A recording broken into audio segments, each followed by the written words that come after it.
Óbvio que a polícia apelou. Na hora que o PNG apelou, foi mantida a sentença, só foi tirado os danos morais em sede recursal, e a parte, mesmo com gratuidade de justiça, não fez todo, assim.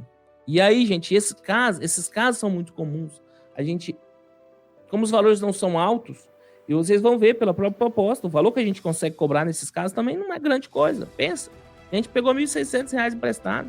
Tem como ser, Edilson, eu vou cobrar R$ 1.600 para fazer a perícia. O cliente fala, é melhor eu não entrar com o processo. A mesma coisa acontece com o advogado. Se o advogado tentar cobrar muito, não tem como, simplesmente não vai funcionar. Pronto, superada essa breve explanação, destaque que a aplicação do Código de Defesa do Consumidor, a espécie é a medida que se impõe, não só pela menção do serviço de natureza bancária financeira de crédito securitária, definido na Lei 8.078, que é o Código de Defesa do Consumidor, mas também porque eu tenho uma súmula do STJ, que é a súmula 297, que fala que o Código de Defesa do Consumidor é aplicável às instituições financeiras. Portanto, cabível a inversão do ônus da prova, ou seja, ele falou assim, olha, quem tem que provar que está certo não é o consumidor. O banco tem que provar que não está errado. É esse o caminho da inversão do ônus da prova, tá? Na hora que ele permitiu, olha, eu inverto o ônus da prova, quem tem que provar que não estava errado é o banco. E aí, se ele não provar, vale a tese do cliente. Então, consequentemente, é cabível a inversão do ônus da prova, uma vez que sendo direito básico do consumidor, revisão de cláusulas contratuais que se apresentem abusivas, impõe-se-lhe que se lhe assegure a facilitação da defesa dos seus direitos, conforme isso está lá no próprio Código de Defesa do Consumidor, artigo 6º, incisos 5 e 8. 2.3. Compulsão nos autos, restou comprovado que a parte autora vem sofrendo descontos mensais dos seus proventos, a título de reserva de margem consignado por parte da ré. A parte autora alega que tensionava contrair empréstimo consignado comum sem esboçar qualquer intenção de obter um cartão de crédito com reserva de margem consignado. Pois bem, como visto, a demanda que sigilou a propositura da ação repousa no vício de consentimento reduzido a termo, ou seja, o cliente queria uma coisa e o banco colocou outro lá no contrato.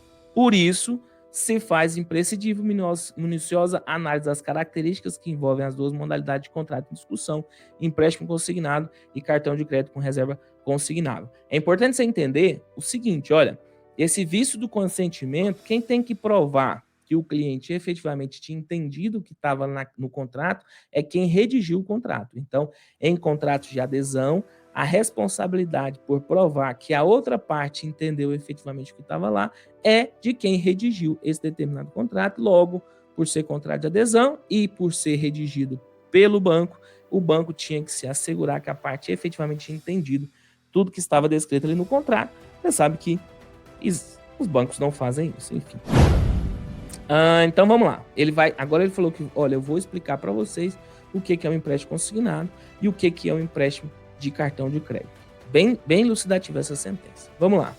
O empréstimo consignado é um contrato de mútuo federatício em que a instituição contratada disponibiliza um bem fungível, que é o dinheiro, ao consumidor, que opta em proceder ao pagamento do débito mediante consignação mensal em seu benefício previdenciário. A modalidade de pagamento indireto em contrato dessa natureza gera uma garantia substancialmente maior de recebimento da instituição financeira credora dos valores, pois o repasse do montante não depende mais da anuência do devedor, mas tão somente da atuação pela Previdência.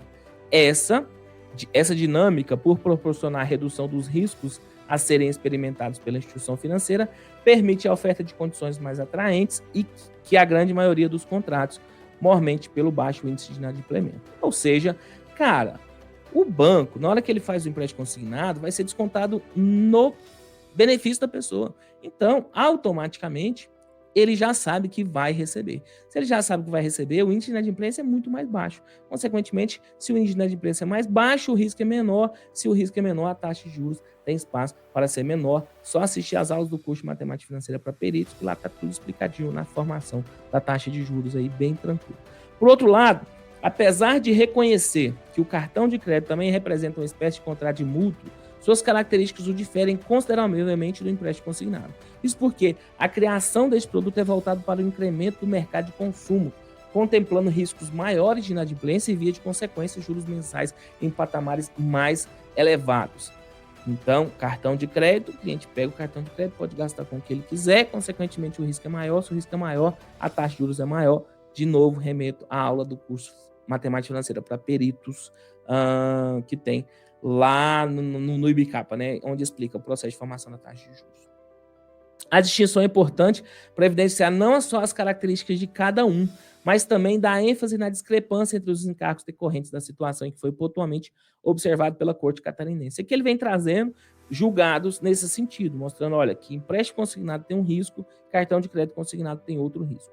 O banco requerido, ante as opções, então ele tinha duas opções, ou ofertava para a pessoa um empréstimo consignado ou ofertava um cartão de crédito consignado, em absoluta e evidente afronta ao direito de informação, forneceu o valor pretendido, mas instrumentalizou o instrumento como cartão de crédito, com reserva de margem consignável, desvirtuando a real intenção do consumidor, praticando um ato comercial desleal e procedendo à modificação do interesse contratual para instituir prestações desproporcionais. Veja que, se a advogada estivesse com um assistente técnico bom, ela teria trazido o tema 28 do STJ para afastamento da mora, porque entenda, olha só, eu tinha um determinado valor que o cliente estava devendo e ele foi lançado como se fosse um cartão de crédito. Então, na hora que a instituição financeira foi lá e conseguiu pegar um valor mínimo, vamos supor que o valor fosse R$5.000, só para facilitar o cálculo, que o valor fosse R$5.000, tivesse sido liberado na minha conta e eu tivesse lá os 5% de limite, então ele poderia descontar até R$250.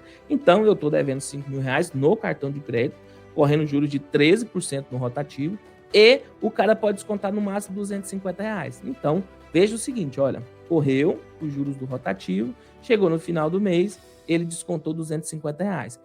Correu os juros do rotativo, esses juros do rotativo são calculados, incorporados antes, né? Foi incorporado, foi lá e descontou mais R$250. O que acontece? Simplesmente, eu nunca consigo terminar de pagar essa conta. E todos os meses eu tenho que o IOF, por não ter pago a operação na integralidade, porque eu estou dentro do rotativo, e ainda os encargos de inadimplência. Veja como que é uma situação assim, altamente abusiva. Tanto que o TJ Goiás, ele já colocou assim uma súmula no TJ Goiás que é abusivo o cartão RMC e é abusivo de qualquer forma. Ora, se é abusivo, ou se, da mesma forma que o juiz colocou aqui, que ele instrumentalizou um empréstimo, desvirtuando a intenção do credor e praticando comércio desleal, modificando aí o interesse do cliente, consequentemente, veja, a abusividade ficou caracterizada. Estando caracterizada a abusividade, afastaria a mora. Então, todos os juros que deveriam ser pagos nesse período de mora, eu preciso que você visualize a questão com tranquilidade. Então, o cliente devia R$5.000, correram encargo de inadimplência. Se houve a descaracterização da mora, esses encargos de inadimplência estão fora. O IOF que foi gerado por esse cara está fora. Consequentemente, o que eu vou ter que pagar? Eu vou ter que pagar apenas o valor do crédito, como eu vou mostrar para vocês daqui a pouco. Em outras palavras, a documentação supracitada faz presumir que o banco deliberadamente impôs ao consumidor o pagamento do mínimo da fatura mensal, o que para a instituição financeira é deveras vantajoso, já que enseja a aplicação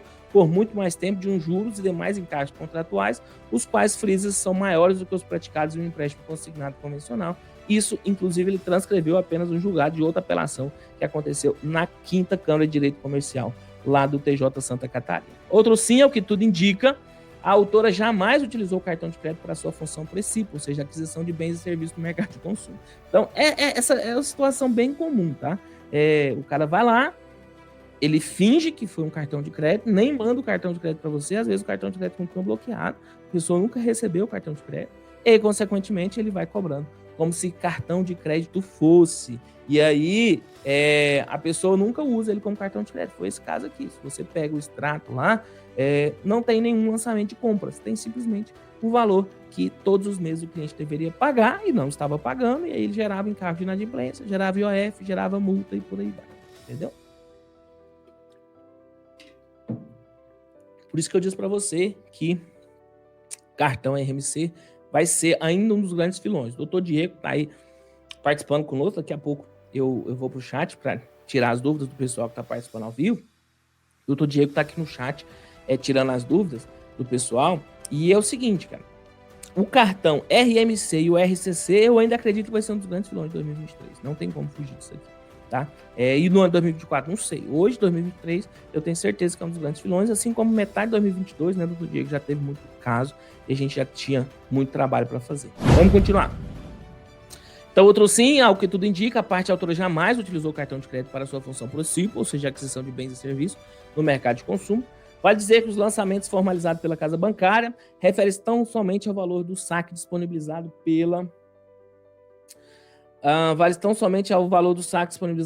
pela transferência eletrônica disponível, não havendo nos autos qualquer elemento que sugira o uso efetivo do cartão magnético para o seu principal objetivo, que é o compras a crédito. Conclui, portanto, que o pano de fundo dos autos, somado à hipossuficiência do contratante, permite concluir que a parte autora foi maliciosamente redirecionada à convenção da modalidade de crédito diversa daquela efetivamente pretendida, fato que revela a falta de informação clara e precisa acerca do objeto contratado, caracterizando dessa forma a falha na prestação do serviço.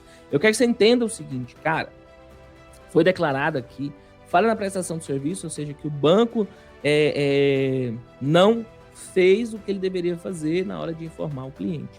Isso, inclusive, se você pegar o próprio Código Civil, você vai observar, olha, depois que o contrato foi feito, esse contrato vai ser confirmado de acordo com o comportamento das partes. Se a parte teve um comportamento totalmente diverso do que estava no contrato, simplesmente é porque ela não sabia que aquilo ali estava no contrato. E, consequentemente, ela não pode ser obrigada a cumprir com aquele contrato. A respeito do tema, ele traz um jurisprudência do Tribunal de Justiça de Santa Catarina.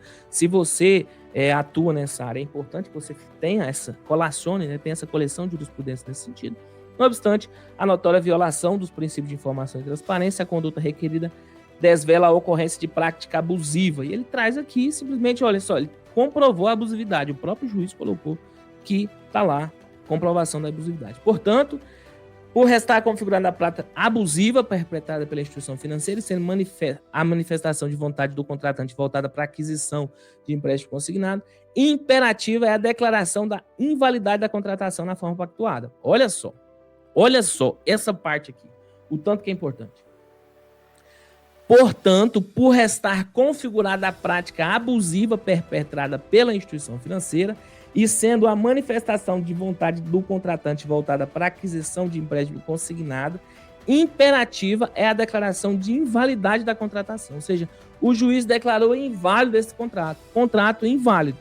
Só que, olha só, neste tocante, apesar do entendimento desse magistrado acerca da necessidade de conversão do contrato para a modalidade de empréstimo consignado comum, inexiste pedido da parte autora nesse sentido, o que obsta a conversão. Pensa comigo o que aconteceu aqui.